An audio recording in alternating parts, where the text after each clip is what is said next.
Hi, I'm Diane Lampe.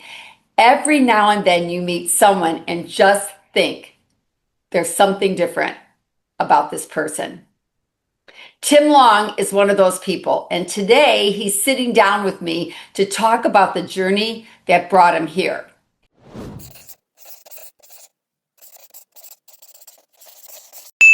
But before we get to there, Tim, to that part, let's talk a little bit about you went from average. I don't like to use the word average, but you were doing good to like you just went off the charts. So let's talk a little bit about that. Can you share? Yeah, I mean, you're right. I felt average at what we did and what Nikki and I were doing, and I knew there was more. I knew I could achieve more. I knew that the opportunity was definitely here. I was surrounded with the right people. A lot of it was about self-belief or disbelief, really. What could I Mhm. do? What was I capable of doing? And sometimes others believe in us more than we believe in ourselves. And like you, Diane, I tell you, you've been one of our biggest cheerleaders all along, almost shoot 8 years. Oh, And wow. I can't believe it's been that long. But, I'll never forget one time you told me that I've had different areas just kind of continuing to climb, but then I'd plateau a little bit. And I was having a day where I was doing some door knocking. A couple of them didn't go quite as I had hoped. But you had told me not long before that, get up faster. And that was probably 7 years ago. That still Wow. rings through my head when I am realizing that I may be struggling, maybe not at my highest capacity that I could be, maybe down on myself, or just, how we all get sometimes. And so I just hear your voice tell me, get up faster. And back then it was 6 months, get up faster, a month, get up faster, right? A week, a minute. And when it came to that door knocking time, it was like a couple seconds. Like that's how impactful. Before it might have taken me a week to recover from whatever it was. This time it took me a couple seconds. So um, Yeah, and you know very what's thankful. crazy about that, Tim? I hear you say door knocking. You haven't door knocked in how long? Because you started out Years. that way. Because Yeah, I don't want years. people to think, oh yeah, he's door. No. No, I haven't done that in probably 5 or 6, probably 5 years. Yeah. It gave you some grit, right? Doing It that. did. It did. It was one of the most uncomfortable things that I had personally done. I know others that are really great at it, but I've learned a lot through the years of just having conversations, I guess, putting people before myself, which that's one of the big things that I've learned and been working on, all the time over the last several years is because often we want to talk about what we want to talk about, not what the other person wants to talk about. Well, what I've realized through this journey is that's just being self-centered, right? If we truly care about others, then we're gonna listen for one, and then we're gonna ask deeper questions. And so that's really helped me. I think when I was at the beginning, and whether it's door knocking or sitting in the home with somebody, I had an agenda in my head. I had my script in my head, and instead now everything's more natural, right? You tell me something, and I'm going to say, "Tell me more about that." Really? Are you kidding me? What are their names? That kind of thing. And so, and the only way to do that is just a lot of practice. So you get off your script and into the conversation and make friends, make connections a lot faster that way. Yeah, well, that's what I said when I met you. I knew there was something different about you, and I've told you that from the beginning, right? You That have. I I didn't know how did, to take it. I didn't know. You're different.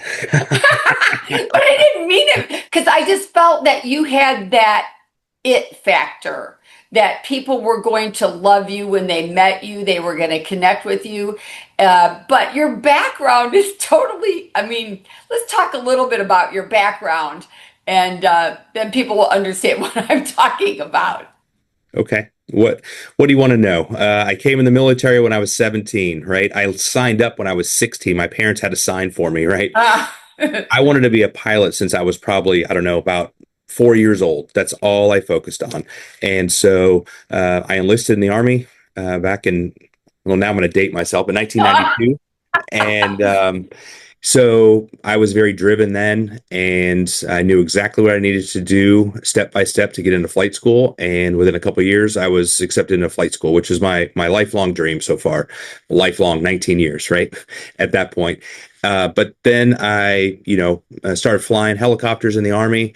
And my goal then, I always had that next step. What's next? How can I achieve the next level? Well, I was fortunate enough through a lot of hard work and ups and downs to get accepted to the called the Night Stalkers, the 160th, the Special Operations Aviation in the Army, and that's where I spent my last 8 years flying. And Wow. that was a great place to have a pinnacle of my career. But like all good things, they got to come to an end. Time to open a new chapter, and so I retired. I changed career fields at the age of 40 after 22 years. So Wow. And it was like, but I remember you saying in the Army, and thank you for your service, and I'm sure everybody that's listening would say the same thing. Thank you so much for that. sure. One of the things that I've heard many times about the culture and the environment in the Army, in your line of service, and I know a lot of, then when you left, it's different, right? And then you wondered if you were going to find that again. That's right. Yeah. So as soon as you brought that up, it brought me to a moment when we were at one of the national conventions. We were upstairs, and we were sitting around. I remember you were sitting there, Diane. It was a smaller group. It was not the entire Lampe organization. It was Jake and Bell Krause's organization, which are just amazing mentors and great friends. Yeah, And absolutely. we were sitting in this big circle. There were probably, I'm sure you remember, probably 35, 40 people there. I And do. there were I think there were five of us helicopter pilots in that group. And everybody was just sharing what was the most impactful thing so far of that convention. And none of it was the stuff that was shared on stage. It was all about the people. And through that moment, and it had been building to that, but through that moment, I just kind of got chills when I was there. I said, you know what? I feel like, well, let me back up. So we've got these helicopter pilots and people from all over the different walks of Right. life, four of which were special operations helicopter pilots, right? So we kind of knew each other before, and there were tears going around in that circle, right? Everybody was I sharing a bet. heartfelt moment, and it was just really special. And I realized, you know what? I felt there was more of a bond in that circle and in our organization than I ever had in the military, and that Wow. says a lot. Yeah. So yeah, and that's really what has kept me around for the last 8 years. It's the loyalty to you, Diane, to all of our upline, to just the people, being able to support the people who are new and stuff. And I can't imagine being in another organization just because of the people. I love that. And here's what I want everybody listening here to know. You have a great family. I've seen them grow up. Like it's been like 8 years, right? And I've seen them grow up and they've come to be such great kids. But here's what I know, that you've been able to travel, because talk about like one's doing this, one's doing that. Like, I mean, it's amazing what they're doing. And you get to go when you need to go see them. That's right. Yes. So thank you, Diane. I love my family. I love my kids. Been married to Nikki for 22 years. She's amazing.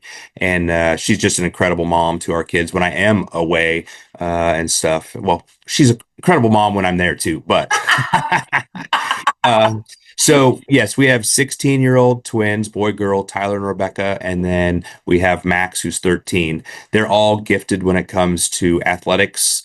Tyler started pole vaulting last year as a freshman. He just last week, he tied the school record of pole vaulting 11 and a half feet Whoa. as a sophomore. Um, I know this is kind of crazy to think of, but I'm afraid of heights. I know as a helicopter pilot, but I'm afraid of heights. So thinking about going up there 10, 11 feet just makes me crazy. But it's very fun to watch him. And then our daughter, she's been just a gifted runner. She started running in eighth grade with a high school, and She does cross country and long distance for track, and she led as a sophomore. She led their high school varsity team to state for cross country, and very close to that pinnacle now for track as well. So very fun to watch them grow. And then our little guy Max, he started soccer 5 years ago, and he is just gifted, talented. So he's on travel soccer. He plays goalie, and he's phenomenal. People watch him like, wow. Um, to give you an example, we're traveling to Europe this year. In July, he was selected to be a team member on a U.S. team from kids all around the country to go play at the Gothia Cup in Gothenburg, Sweden. They call it the World Cup for the Youth World Cup. And so Yay. in this business, it allows us to travel, right? It allows us, as long as we work hard, we can play hard as well. I mean, in what is it, 3 weeks? We're going to Thailand. That's right. We'll be there for a couple weeks, come home for 6 weeks, and then off to Europe for 2 more weeks. And you know, I don't anticipate a hiccup in our business financially either because we've just got things in the pipeline. We know it's coming. I've made those mistakes before, haven't I, Diane? And yeah, the cool part is, we've traveled the world. Nikki works with you. She's amazing. I love her so much. And um, I just the sky's the limit for you, Tim. There is no limit for you. You just keep growing personally, personal growth, family's amazing, and I thank you for taking your time today for us to get together. And if you want to know more information, click the link below. And thanks again, Tim. And oh, by the way, I'm Diane Lampe. Bye.